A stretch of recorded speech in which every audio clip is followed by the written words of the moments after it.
Bonjour à tous, j'espère que vous allez bien. On est le vendredi 24 octobre 2025. Un marché qui est positif, qui est dans le vert avec 2,40% de progression sur le top 100 et même plus largement sur le marché. Et aujourd'hui, on va faire un focus spécial sur le BNB parce qu'il y a des très bonnes nouvelles. Le BNB qui est le token de Binance, qui est la quatrième plus grosse capitalisation sur le marché crypto. Et les très bonnes nouvelles, c'est que on a notre ami Donald Trump qui a pardonné Changpeng Zhao, donc le fondateur de Binance. Il a obtenu le pardon présidentiel de la part de Trump. Pour rappel, il avait plaidé coupable à des violations de la Bank Secrecy Act. Il avait accepté de payer des amendes et il a même purgé une peine de prison. Et ce pardon, il est largement perçu comme un signal politique favorable à l'industrie crypto dans un contexte de repositionnement réglementaire de la part de Trump avec tous les décrets qu'il a signés avec le Genius Act par exemple. Ça c'est un effet positif pour le marché et pour nous de manière générale sur le BNB, sur le graphique, qu'on va étudier ça juste après. Donc restez jusqu'à la fin de la vidéo. On va regarder ça et plus largement sur l'actualité, donc les faits majeurs. On a Revolut qui a obtenu la licence Market in Crypto Asset, donc licence MiCA à Chypre. Ça lui permet d'opérer auprès des clients européens sous MiCA. On rappelle, MiCA, c'est la réglementation européenne qui vise à encadrer les cryptoactifs, à protéger les investisseurs et à harmoniser le cadre dans l'UE. Et on apprend dans l'article que Revolut, il déclare qu'il y a environ 22% de ses utilisateurs qui sont actifs en crypto. Donc ça représente quand même 14 millions de personnes, ce qui n'est pas négligeable, mais cette licence à Chypre, ça permettrait de faciliter encore plus l'adoption réglementaire, enfin l'adoption de la crypto en Europe. Donc ça c'est un effet bullish aussi pour nous sur le marché. Et enfin, on voit que le Simu Group, au niveau des options, les options crypto atteignent 9 milliards de dollars par rapport à des transactions institutionnelles. Donc tout ça, c'est sur l'ETH, le Sol et l'XRP. Donc ça, c'est un niveau record pour les options et les futurs. Et ce mouvement, il est interprété comme une migration des flux institutionnels des plateformes non régulées vers les marchés régulés. Et ça montre aussi un signe de maturité croissante du marché crypto, parce que cela donne aux gros investisseurs des outils plus familiers, et ce qui va renforcer aussi sur le marché des volumes et de la liquidité sur un marché qui va devenir de plus en plus mature pour la crypto et pour nous de manière générale. Donc ça se ressent sur les graphiques. Et en parlant de CME, pour le petit rappel, le CME et le gap CME, il a été comblé là ces derniers jours. Et comme il a été comblé, ça nous rassure sur une baisse qui potentiellement va s'arrêter là, et on a un rebond qui continue encore. On a vu hier on avait un triangle qui se formait, et puis le triangle, on évolue toujours à l'intérieur. On évolue toujours à l'intérieur, comme ceci. On rebondit plusieurs fois, et là on est sur une phase de reprise tranquillement, mais sûrement. Donc ça, voilà, on va pas en dire plus sur le sujet. Voilà, on est à l'intérieur du triangle, donc tant qu'on reste à l'intérieur du triangle, je pourrais pas vous en dire plus. Donc soit on casse le triangle à la hausse ou soit à la baisse, mais ça c'est quand on aura passé soit le support ou soit la résistance qui est au-dessus ou en dessous, donc représenté par le tracé jaune. Ensuite, je vais passer rapidement sur ETH. Donc l'ETH c'est la même chose, on a vu hier que on évolue aussi dans un triangle.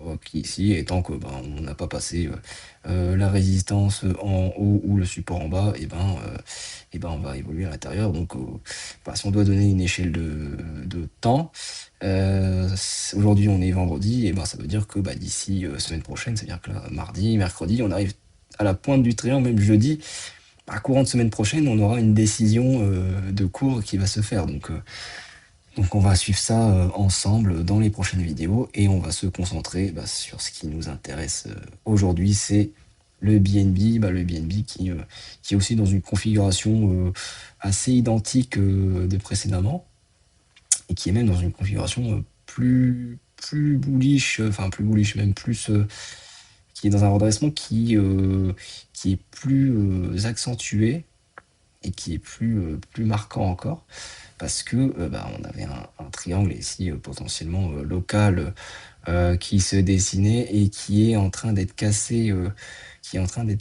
à la hausse.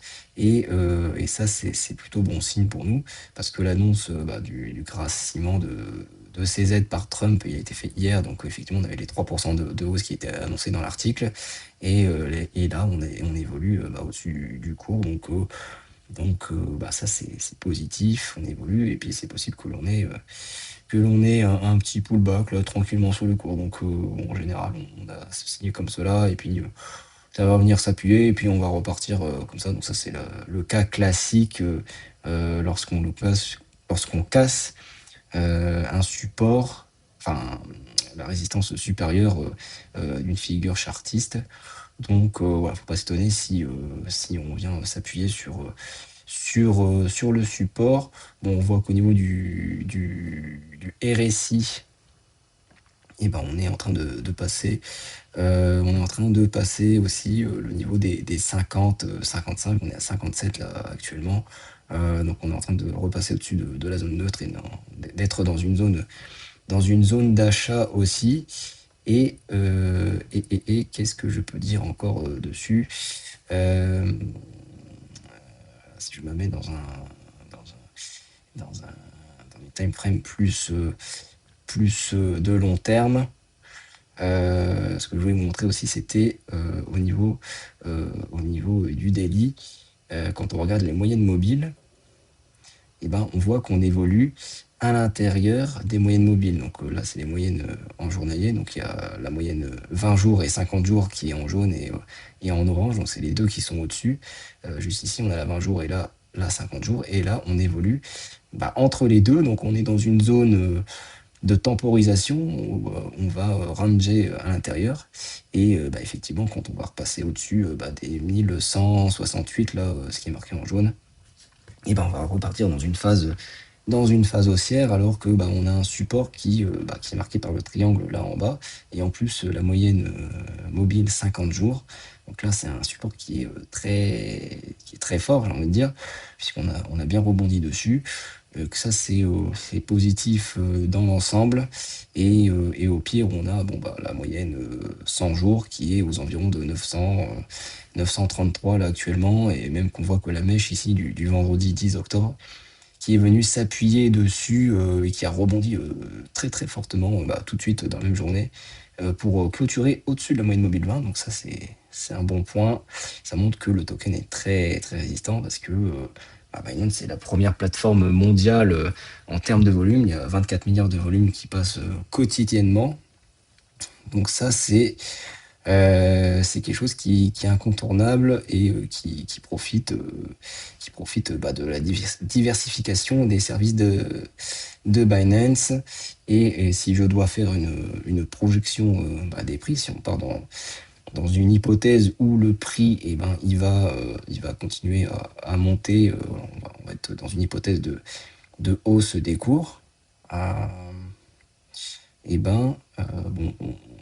je pense pas que le cours va forcément monter tout de suite, parce qu'on est dans une phase de prise de profit et de latéralisation. Donc si on suppose que là actuellement on est en train de latéraliser, donc on peut très bien latéraliser et faire un bull flag, et ça c'est une configuration haussière. On peut avoir aussi la même situation qu'ici, une latéralisation, c'est bon, j'y suis arrivé, le cours qui va rester dans sa zone de prix pendant un petit moment, ou voire même aussi monter comme cela, et puis tout doucement. Et là, ce sera un petit peu plus difficile à voir qu'on est dans une configuration bullish. Ça, c'est plutôt une configuration baissière, ça.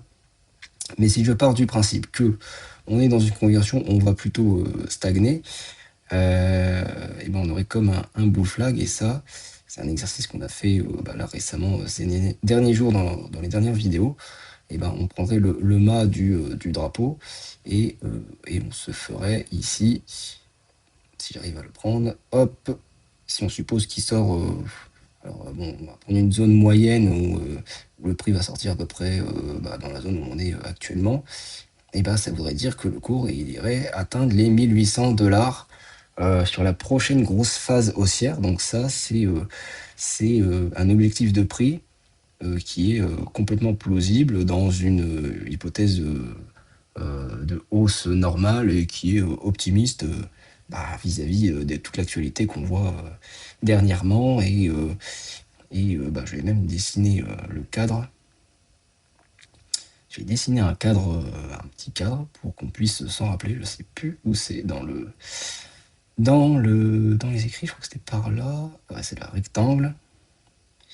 Voilà, on va dessiner pour faire le suivi dans les prochaines vidéos, pour se rappeler qu'il faudrait prendre les profits. Donc je préfère dessiner une zone parce que c'est plus simple. Donc 2027, je sais pas si c'est pertinent de mettre aussi loin, mais bon, je vais laisser le cadre là. Ça va vous permettre de nous rappeler que on avait identifié dans cette vidéo des prises de profit et un éventuel top dans cette zone de prix avant d'entrer dans un nouveau bear market et que l'on vienne ensuite corriger. Donc on aurait le prix qui monterait comme ça et qui corrige, qui reviendrait s'appuyer dans la zone ici, dans la configuration haussière qui se dessinerait ici. Donc on reviendrait sur le support éventuellement comme ça, qui se dessinerait dans les prochaines semaines à venir. Voilà. Bon c'est tout ce que je pourrais dire dans cette vidéo. J'espère que vous avez appris des choses. Si c'est le cas, likez, laissez un petit commentaire pour donner votre avis et puis surtout abonnez-vous. Je vais faire d'autres vidéos de ce genre et ce serait avec plaisir de vous partager mes connaissances sur la crypto. Voilà, je vous souhaite une excellente journée. Prenez soin de vous. Ciao, bye.